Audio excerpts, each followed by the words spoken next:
Let's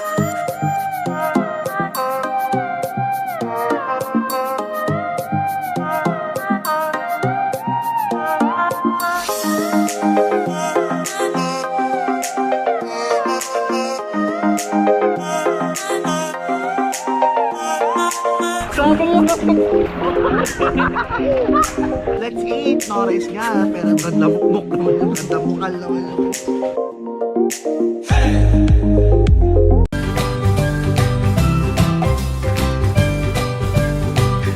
Mag-island hopping kami ngayon. Medyo wala akong life jacket.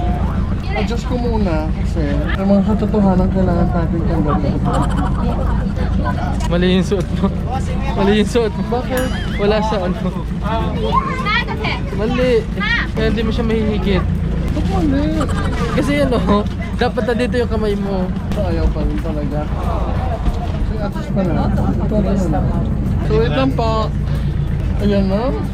Snorkeling. Kasya siya. Wala nga nang hingaha. Bit-bit mo na naman ang iyong ano. Yes, very important. Pag ito yung mga important gamit. Kailangan naka-dry bag siya. Kasi para secure. Cute diba? So pag nahulog to sa tubig,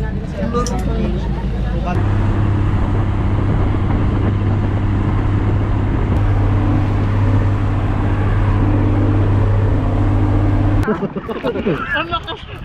Sa alon daw. sobrang lakas ng... Sobrang lakas ng ano, nakahilo na ako. Ujo, tapos.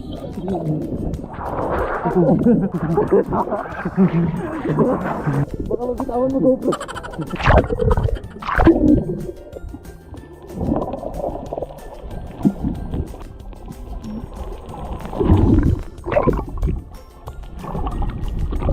Ang alat.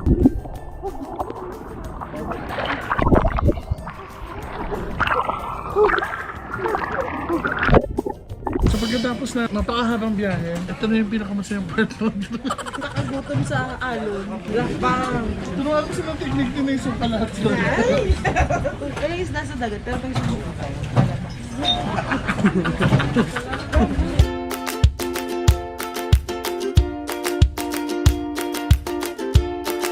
Let's eat! No-rice nga, pero ang ganda mukmuk naman yung ganda mukal naman yung... So paglabas ng aming hotel, ito agad yung makikita mong view.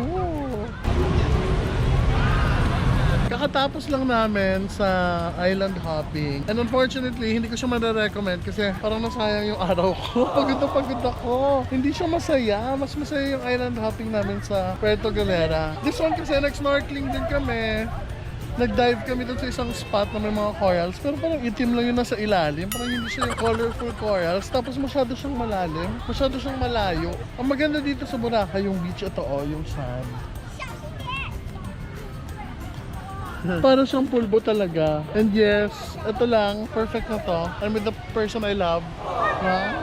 Ikaw, are you with the person you love? Ako naman. Sino ba yon? Everyday. Sino ba yon? Ikaw. Well, so pwede kayo mag-inarte-arte dito sa Boracay dahil it's very serene, it's very peaceful. Yan, lumalaban na yung mga kababayan natin dito sa Englishan dahil puros mga foreigner. So mga dumo na tayo, syempre. Post your garbage properly. Smoke on the designated smoking areas para sa mga nag-iossi dyan. Avoid using single-use plastic bags. Instead, use an eco bag. Tama nga naman kasi marami namang bags na pang beach. Pakita ko kagaya nung sa amin, baby, can I borrow? So ito yung sa amin. This is a dry bag. Ang cute nito kasi you have all your stuff here, yung mga importante. Tapos pag nasa water ka, hindi siya pinapasukan ng water, lumulutang lang siya. Also, use public restroom and establish. Tapos dito, lahat dapat ng establishment must maintain the cleanliness of their respective areas. Siyempre yung mga don'ts, huwag kayong magkalat. Yun yung pinaka-golden rule. Tapos bawal din magdala ng sand. Kasi ang iba, pinapasalubong yung sand ng Boracay. Pero bawal na yun. Huwag nyo nang kolektahin yung sand and pebbles kasi bawal siya. Tapos huwag din kayo magdala ng glass bottles of any beverage in the beach areas kasi may tendency yung mabasag at pag nabasag yan, lulubog yan sa sand. Usually pag naglakad-lakad ka dito sa sand sa Boracay, nakapaa ka lang. So baka may mga aksidente. And huwag kayong imihi sa dagat.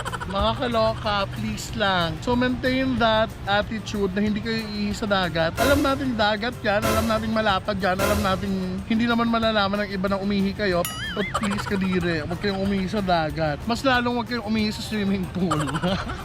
Nakakaloka yung mga umiihi doon. Kasi meron naman tayong mga designated restrooms. So let's be human. May mga water activities pa rin naman dito sa Boracay, but limited na siya. Ang ganda ng view, makikita yung mga sailboats doon. Kita. Naka-wide ka. And ito, syempre.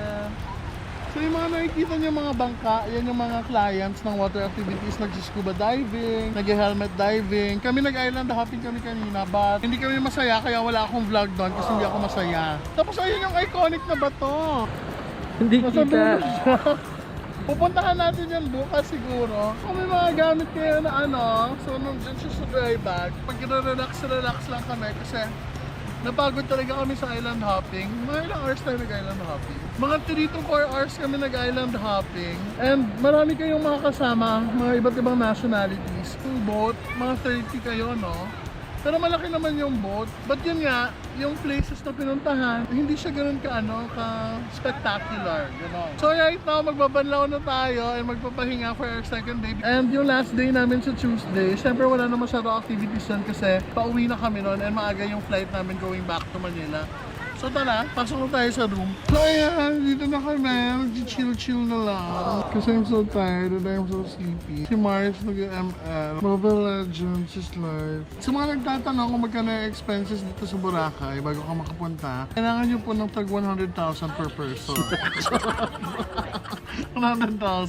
So far, ang nag-access natin airfare kasi hindi naka-promo yung airfare. Parang 10,000 per head yung airfare per person. Per head na nga per person. Kasi 10,000 pesos yung airfare, balikan na yon from Manila to Katiklan. And Katiklan to Okay, Manila. balik ka na. Sabihin mo kasi hindi tayo naka-promo, pero mas makakakuha pa kayo ng maraming choices pag may mga promo. Pag may promo yan, sabangan nyo kasi tayo biglaan yung natin. Agad-agad, kasi ganun kami, agad-agad. Nagplano kami yung Boracay, agad-agad. Pero kung masipag kayo mga tao at gusto nyo iplano yung Boracay trip nyo, for sure, mas may murang mga recommendable tickets. Yes. At syempre, yung stay nyo dito, may mga hotels naman na... I make sure pala yung hotels na accredited ng Department of Tourism. Bago kayo pumunta, dapat nakabook na din yung hotels nyo kasi i-verify yun sa port kung may hotel kayo or wala. Hindi kayo papapasukin ng Boracay kung wala kayong hotel. So you can check Agoda. So mga hotels nag-range siya from 3,000 to 63,000. Ganon kamahal yung mga hotel, lalo na yung Shangri-La. Kasi yung food dito, syempre budgetan nyo kasi medyo pricey. Pang turista yung presyo ng food dito, which is understandable kasi nga tourist spot to. So medyo pricey siya. Maganda kayo ng mga 250 pesos per meal per person. Or kung talagang Yung budget tayo, bibigyan kayo ng madami. or kung gusto talaga yung lumamon, maganda kayo ng 500. Kasi yung bihon dito, 500 din. Yung pansit, yung trip kanina, pagod sa amin ng ganito. Hindi naman kami enjoy. 1,000 per head yon. Yung trip kanina. May libre na siyang buffet lunch. Worth it naman yung buffet.